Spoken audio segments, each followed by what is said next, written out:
Hi mga mare, linggo nga pala ng umaga yan at syempre rest day nga natin kaya yan maglilinis nga ako. Ang dami kasing kalat mga mare, kita nyo naman napapayuko nga ako para nga maabot ko mga basura sa ilalim. Pati nga rin dyan mga mare sa silungan ng rep at marami rin talagang kalat. Mamamalengke kasi kami ng araw na yan mga mare pero inuna ko nga muna ang maglinis. Sinalansan ko pala mga mare yung gin bilog at nilagay ko nga dun sa lagayan ng alak para medyo nga lumuwag-luwag mga mare.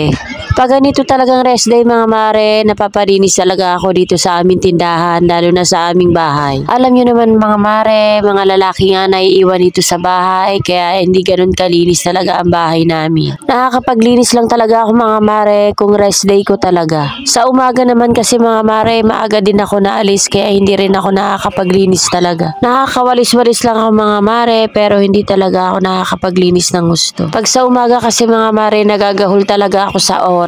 Pagka-almusal ko kasi mga mare sa umaga ay diretso na nga ako ligo. Nasa kulong-kulong nga pala ang aking partner mga mare at nandyan nga rin ang aking biyanan habang nagkukwentuhan nga sila. Nagpalaga kasi ang aking partner ng itlog mga mare at yan nga dyan nga isinalang ng aking biyanan sa gatong. At para kahit papano mga mare makatipid nga sa gas. At ayan na nga mga mare, yung mga sulok-sulok nga dyan mga mare talagang winawalis ko. Ang daming mga plastic mga mare sa tindahan at sobrang maalikabok talaga. Nagtagay kasi kami kagabi mag-asawa mga mare, kita nyo naman, sinipag tuloy ako maglinis. Fast forward na nga mga mare, nandito na nga ako sa CR namin para nga maglinis nga din. Wala nang arte-arte mga mare, ganito talaga ako maglinis sa aming CR. Bago ko naman kuskusin yan mga mare, binuhusan ko naman ng ilang beses yan para nga medyo malinis nga. Pag mga bata nga mga mare ang naglilinis ang CR, hindi nga naayos kahit mga sulok-sulok nga puro nga mga lupa. Maliligo na nga rin kasi ako mga mare dyan, kaya nilinis ko nga muna ang aming CR.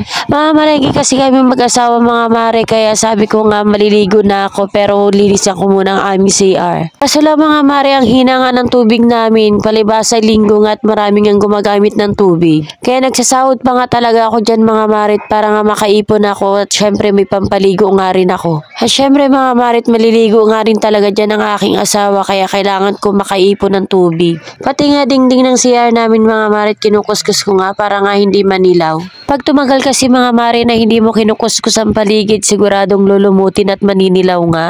Kaya mga mare, araw-araw ko nga pinapalinis yan, lalo na sa mga anak ko. At sa umaga nga mga mare, bago nga ako makapaligo ay kinukuskus ko nga rin dyan ang paligid. At sa gabi nga mga mare, bago nga ako matulog ay binababaran ko nga ang aming bowl ng Soundrox para mawala ang paninilaw mga mare.